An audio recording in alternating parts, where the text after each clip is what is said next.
اس قرآن کو اللہ نے ساری کائنات کے لیے رہبری اور رہنمائی کا باعث بنا کر بھیجا۔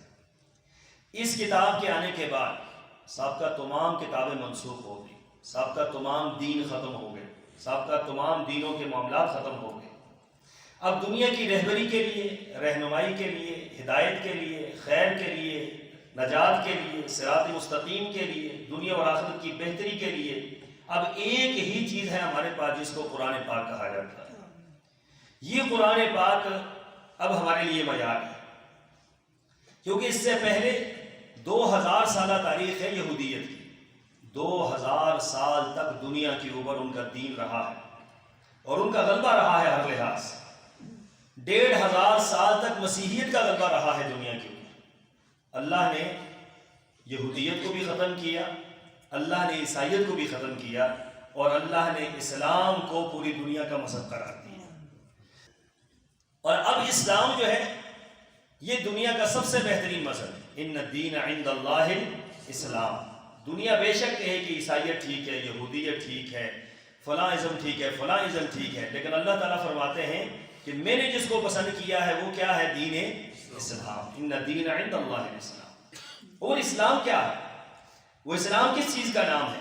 وہ اسلام یہ قرآن کا نام ہے، وہ اسلام یہ حدیث کا نام ہے۔ یہ قرآن جو ہے یہ اسلام ہے۔ اس سے جو چیز باہر ہے وہ اسلام نہیں ہے، جو اس کے اندر ہے وہ اسلام ہے۔ اس لیے یاد رکھیں، فرمایا ان اللہ یرفع بہذا الکتاب ویضع بہ آخرین۔ اس کتاب کے ذریعے اب سارے معاملات ہوں گے بھائی۔ یہ کتاب جب سے نازل ہوئی ہے، اس کتاب کو معیار بنا لیا گیا کہ جو اس کتاب کے مطابق عمل کرے گا، جو ایمان لائے گا، جو اس کتاب کو مانے گا، اس کے حلال کو حلال، حرام کو حرام، اس کی ایک ایک بات کو مانے گا، تسلیم کرے گا، اس کے لیے محنت اور جدوجہد کرے گا، تو فرمایا وہ کیا ہوگا؟ ان اللہ یرفع بہذا الکتاب۔ جس طرح یہ کتاب بلند ہے، اس کا مقام بلند ہے، اس کا مرتبہ بلند ہے، اس کی رفعت زیادہ ہے، اس کی اللہ تعالیٰ کے ہاں مرتبہ زیادہ ہے، اس طرح اللہ تعالیٰ اس کو ماننے والے کا مقام اور رتبہ بھی بلند کر دے گا۔ اور جو اس قرآن کو نہیں مانے گا، اب معیار قرآن ہی ہے، جو قرآن کو تسلیم نہیں کرے گا، یا قرآن پر ایمان نہیں لائے گا، یا اس کا حق ادا نہیں کرے گا، تو ہوگا کیا؟ وَيَضَعُ بِهِ آخَرِينَ۔ ہے قرآن ہی ہے، کچھ لوگوں کو اوپر لے کے جا رہا ہے، کچھ لوگوں کو نیچے لے کے جا رہا ہے، کچھ لوگوں کو بلندیاں دے رہا ہے، کچھ لوگوں کو پستیاں دے رہا ہے، کچھ لوگوں کو کہیں سے کہیں پہنچا دیا اور کچھ لوگوں کو اسفل السافلین تک پہنچا دیا۔ وہ یہ معیار قرآن ہی ہے۔ جنہوں نے مانا، دیکھیں نا قرون اولیٰ کے جو لوگ تھے، صحابہ کرام رضوان اللہ علیہم اجمعین، وہ ہمارے جیسے انسان تھے، ہمارے جیسے ہی لوگ تھے، لیکن ان کی زندگیوں میں جو تبدیلیاں پیدا ہوئی، ان کے ماحول کے اندر جو انقلاب آئے، ان کی جو معاشرے کے اندر خوبصورتی آئی، ان کے اندر جو خیر آئی، وہ ساری کی ساری کہاں سے آئی؟ حضرت عمر رضی اللہ تعالیٰ عنہ اپنی داڑھی پکڑ کر کبھی کبھار، جب آپ امیر المومنین تھے اور 22 لاکھ مربع میل پر آپ کی حکمرانی تھی، تو آپ اپنے داڑھی کو پکڑ کر کبھی کبھار رویا کرتے ہیں۔ تو یہ کہا کرتے تھے، خطاب کے بیٹے تجھے تو بکریاں چرانی نہیں آتی تھی، خطاب کے بیٹے تجھے بکریاں چرانی نہیں آتی تھی، اور تو جب بکریاں لے کے جاتا اس وادی میں لے کے چلا جاتا جس وادی میں نہ تو پانی ہوتا اور نہ ہی گھاس ہوتا۔ شام کو واپس آتا تو تیرا باپ تجھے مارا کرتا تھا اور تجھے کہتا تھا، اے عمر تیرا کیا بنے گا کہ تجھے بکریاں چرانی نہیں آتی، تو تیرا بنے گا کیا؟ اس طرح باپ ایک بیٹے کو ڈانٹتا ہے اور یہ کہتا ہے کہ تو کسی معیار کا ہے ہی نہیں، تیری کوئی لیاقت ہے ہی نہیں ہے۔ تو پھر فرماتے تھے کہ آج وہی عمر جس کو باپ کہتا تھا کہ تو بکریاں نہیں چلا سکتا ہے، آج 22 لاکھ مربع میل پر عمر کی حکمرانی ہے۔ تو پھر کہتے تھے، عمر یہ تیرا کمال نہیں ہے، رب کے قرآن کا کمال ہے۔ ہم نے اس قرآن کو پکڑا تو اس قرآن نے ہمیں کہیں سے کہیں پہنچا دیا، اس قرآن کی عظمت نے ہمیں کہیں سے کہیں پہنچا دیا۔ قرآن ان کے آگے تھا، یہ قرآن کے پیچھے تھے، قرآن ان کے ہاتھ پہ تھا اور یہ قرآن کو دیکھتے تھے، قرآن کا رہبر تھا اور یہ قرآن کے ساتھ چلتے تھے، قرآن ان کا رہنما تھا اور یہ قرآن سے پیچھے اپنے آپ کو رکھتے تھے۔ جب تک دنیا کا یہ معیار رہا ہے، تو پھر اگر وہ سمندروں کی طرف چلتے تھے تو سمندر بھی ان کو راستے دیتے تھے، پھر وہ جنگل کی طرف جاتے تھے تو جنگلات میں درندے ان کو پناہ دیتے تھے، پھر اگر وہ ہواؤں سے مدد مانگتے تھے تو ہوائیں ان کی مدد کرنے کو آتی تھی۔ پھر دنیا کی ہر چیز ان کے تابع رہی، کیوں؟ ان اللہ یرفع بہذا الکتاب۔ یہ صاحب قرآن لوگ تھے، یہ صاحب قرآن لوگ تھے جن کو اللہ تعالیٰ نے اتنی عظمت عطا کی۔ دنیا کے اندر یاد رکھیں، مسلمانوں کا معیار قرآن پاک کے ساتھ منسلک ہے، مسلمانوں کی عظمت قرآن پاک کے ساتھ منسلک ہے، مسلمانوں کی دنیا کے اندر سرخروئی، مسلمانوں کے عروج یہ قرآن پاک کے ساتھ منسلک ہے۔ آپ سابقہ تاریخ کے اندر چلے جائیں، آپ کو نظر آئے گا جب تک مسلمانوں کا تعلق قرآن کے ساتھ مضبوط رہا ہے، جب تک تعلق قرآن کے ساتھ مضبوط رہا ہے، ایمان بھی ان کے مضبوط تھے، عمل بھی ان کا مضبوط تھا، کردار بھی ان کا مضبوط تھا، معاملات بھی ان کے مضبوط تھے، معیشت بھی مضبوط تھی، معاشرت بھی مضبوط تھی، ہر چیز مضبوط تھی۔ کیوں؟ حضرت انس رضی اللہ تعالیٰ عنہ فرماتے ہیں قرآن پاک نازل ہوتا اور ہم قرآن پاک پر عمل کرتے۔ فرمایا 10 آیتیں نازل نہیں ہوتی تھی، 10 آیتیں، 6000 سے اوپر آیات ہیں، 6000 سے اوپر۔ فرمایا کہ 10 آیات نازل نہیں ہوتی تھی جب تک 10 آیات پر ہم عمل نہیں کر لیتے تھے۔ اور پھر حضرت انس فرماتے ہیں تم القرآن تم العمل، ادھر سے قرآن نازل ہو کر مکمل ہوا، ادھر سے ہم نے عمل کر کے قرآن مکمل کر لیا۔ ایسا نہیں تھا کہ اس معاشرے کے اندر قرآن پر عمل نہیں تھا، قرآن پر تو عمل تھا، تو تب اللہ تعالیٰ نے ان کو اتنا معیار دیا کہ چلتے زمین پر تھے، ان کے پاؤں کی آہٹ جنت میں سنائی دیا کرتی، وہ چلتے زمین پر تھے اور رسول اللہ ان کو جنت کی بشارتیں دیا کرتے تھے۔ معاشرہ تو وہ بھی ہمارے جیسا تھا، لیکن وجہ ایک ہی بن گئی کہ ان کا قرآن کے ساتھ تعلق مضبوط تھا، وہ قرآن کو اپنے سامنے رکھ کر ہر چیز فیصلے کرتے تھے۔ تو یاد رکھیں کہ یہی قرآن ہے جو ہمارے لیے سب سے بڑا معیار ہے، یہی قرآن ہے جس کے ذریعے یا تو ہم نجات پا جائیں گے یا ہم ہلاک اور تباہ و برباد ہو جائیں گے۔ کہ رسول اللہ صلی اللہ علیہ وسلم نے فرمایا قبر کے اندر انسان سے 3 سوالات ہوں گے۔ فرمایا کہ من ربک کا، تیرا رب کون ہے؟ اب رب کی پہچان آپ کو کہاں سے ملے گی؟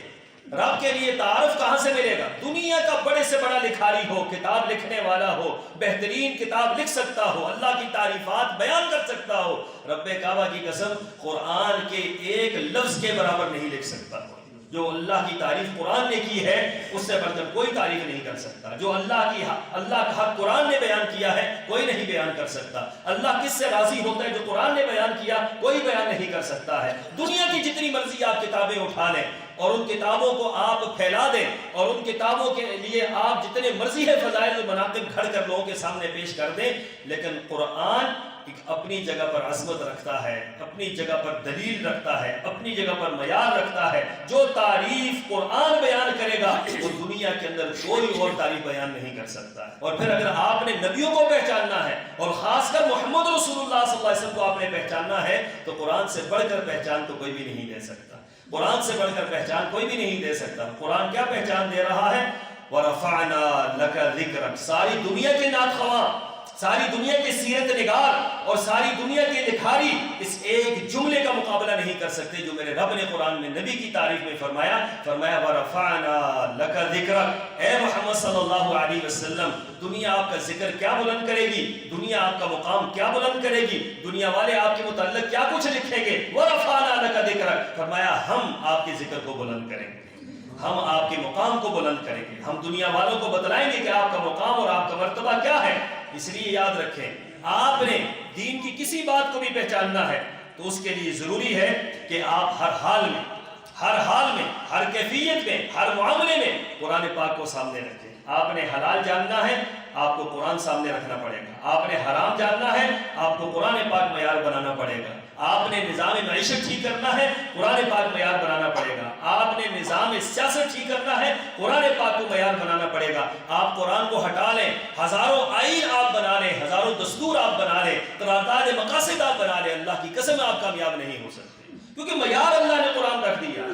رسول اللہ صلی اللہ علیہ وسلم کے مبارک زمانہ میں آپ علیہ السلام کو خبر ملتی ہے کہ اللہ کے رسول صلی اللہ علیہ وسلم کچھ لوگ میدان جہاد کے اندر شہید ہوئے ہیں، تو اب کس کو قبر کے اندر پہلے اتارا جائے؟ حالانکہ سارے شہید ہوئے ہیں اور میدان جہاد کے شہید ہیں، میدان احد کے اندر شہید ہیں، رسول اللہ کے ساتھ شہید ہوئے ہیں، اور آپ علیہ السلام سے پوچھا جا رہا ہے کہ اللہ کے رسول یہ بتلائیے کہ قبر کے اندر پہلے کس کو اتارا جائے؟ تو قربان جائے سرور کونین صلی اللہ علیہ وسلم کو۔ آپ نے یہ نہیں فرمایا کہ اس میں سے جو دولت مند ہے اس کو پہلے اتارو، آپ نے یہ نہیں فرمایا کہ جس کا زمین زیادہ ہے اس کو پہلے اتارو، آپ نے یہ نہیں فرمایا کہ جس کا خاندان بڑا ہے اس کو اتارو، آپ نے یہ نہیں فرمایا کہ جس کا قبیلہ بڑا ہے اس کو اتارو، آپ نے فرمایا کہ ان میں سے دیکھ لو جس کو قرآن زیادہ یاد ہے اس کو پہلے قبر میں اتارو، کیونکہ اس بات کا مستحق ہے کہ اپنے رب سے پہلے ملاقات کریں، اپنے رب سے پہلے ملاقات کریں۔ معیار تو قرآن ہے۔ اچھا شہید ہو گئے، اور کفن کم ہے. فرمایا اللہ کے رسول صلی اللہ علیہ وسلم اب کس کو کفن پہنایا جائے کس کو نہ پہنایا جائے؟ جس کو پہنایا جائے یہ معیار ہے نا, یہ ایک بلندی ہے. فرمایا کہ دیکھ لو قرآن پاک کس کو یاد ہے, جس کو زیادہ یاد ہے اس کو کفن پہنا دو, جس کو کم یاد ہے اس کو تھوڑا پہنا دو, اس کو چھوڑ دو, کیونکہ عظمت جو ہے وہ قرآن کی بنیاد پر ہے. حضرت عمر رضی اللہ تعالیٰ عنہ جس کو بھی گورنر بناتے, وزیر اعلیٰ بناتے, کوئی سرکاری عہدہ دیتے تو ان کو پوچھتے تھے آپ نے سی ایس ایس کیا ہے, آپ نے آئی ایس ایس کیا ہے, آپ نے فلاں کیا ہے, فلاں کیا ہے؟ نہیں, یہ معیار نہیں تھا. یہ پوچھتے تھے تمہیں قرآن یاد کتنا ہے, تمہیں قرآن پڑھا کتنا ہے, تم نے قرآن پر عمل کتنا کیا ہے, تمہیں قرآن پر دسترس کتنی ہے, قرآن کے عالم کتنے ہو, یہ معیار ہوتا تھا. اور جب دنیا کے اندر معیار یہ تھا تو پھر آپ دیکھیں شرق و غرب کے اندر مسلمانوں کا عروج دیکھیں اور مسلمانوں کی منزلیں دیکھیں اور دنیا کے اندر مسلمانوں کا رعب دیکھیں. کیوں کہ ہر بندہ قرآن کا حافظ تھا, ہر بندہ قرآن کا عالم تھا, ہر بندہ قرآن کے ساتھ منسلک تھا. تو یہ معیار تھا دنیا کے اندر. آج پوچھتے ہیں نا لوگ کہ وہ جو قرون اولیٰ کے لوگ تھے, خلفائے راشدین تھے, ان کے پاس کیا چیز تھی؟ بھائی سمجھ نہیں آتی یہ قرآن ان کے پاس تھا. کتنی ایک عام سی بات ہے اور عام فہم بات ہے کہ ان کے پاس قرآن تھا, وہ دنیا کے سب سے بہترین لوگ بن گئے. اور ہمارے پاس قرآن نہیں ہے تو ہم دنیا کے اندر ذلیل و رسوا ہو رہے ہیں. پوری دنیا کے اندر 56 ممالک ہیں, آپ 56 ممالک چھوڑ کر آپ 100 ممالک ہو جائیں, جب آپ کے پاس قرآن نہیں ہے تو آپ کے پاس اللہ کی مدد نہیں آ سکتی. تو رسول اللہ صلی اللہ علیہ وسلم نے فرمایا, صحابہ اکرام سے فرمایا کہ قبر کے اندر 3 سوالات ہوں گے.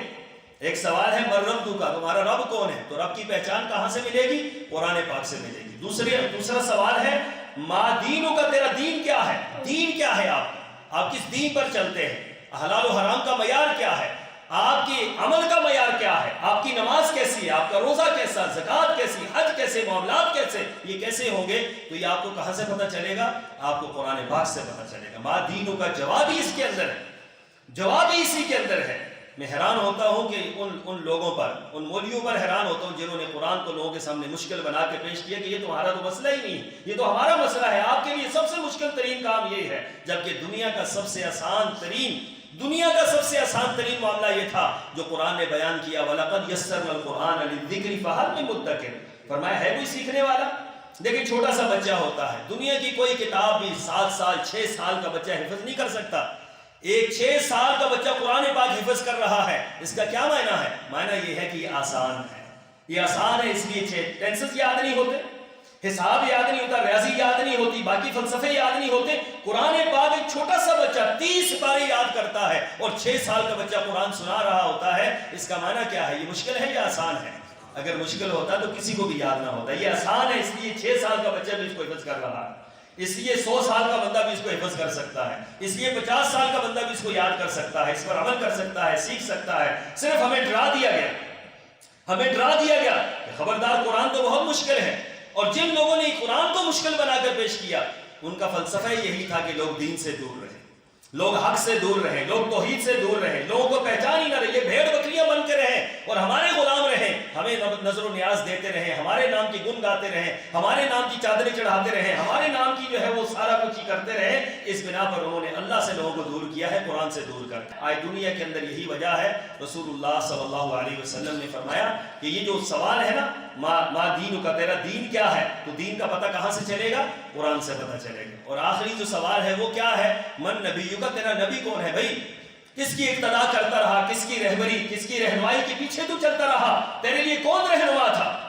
اگر قرآن پڑھا ہو تو آپ کبھی کسی سیاسی بندے کو رہنما نہیں بنا سکتے, آپ کسی اپنا بڑے چھوٹے سائنسدان کو یا سیاستدان کو آپ معیار نہیں بنا سکتے. آج نوجوان نسل سے آپ پوچھیں نا کہ آپ کا آئیڈیل کون ہے, کوئی کسی کو آئیڈیل بنا رہا ہے, کوئی کسی کو آئیڈیل بنا رہا ہے. شرم نہیں آتی اس معاملے میں کہ سرور کونین کے ہوتے ہوئے آپ کسی اور کو آئیڈیل بنا رہے ہیں؟ مسلمان ہو, لا الہ الا اللہ محمد رسول اللہ پڑھتا ہو اور پھر مصطفیٰ کے علاوہ کسی اور کو اپنا آئیڈیل بنائے. لقد كان لكم في رسول الله اسوة حسنة لمن كان يرجو الله واليوم الآخر وذكر الله كثيرا. اللہ نے سابقہ انبیاء کو پابند کیا تھا کہ اگر تمہاری موجودگی میں محمد صلی اللہ علیہ وسلم آئیں تو تم نے بھی معیار محمد کو بنانا ہے, اپنے آپ کو نہیں بنانا ہے صلی اللہ علیہ وسلم. تو ہمارا معیار کون بن گیا؟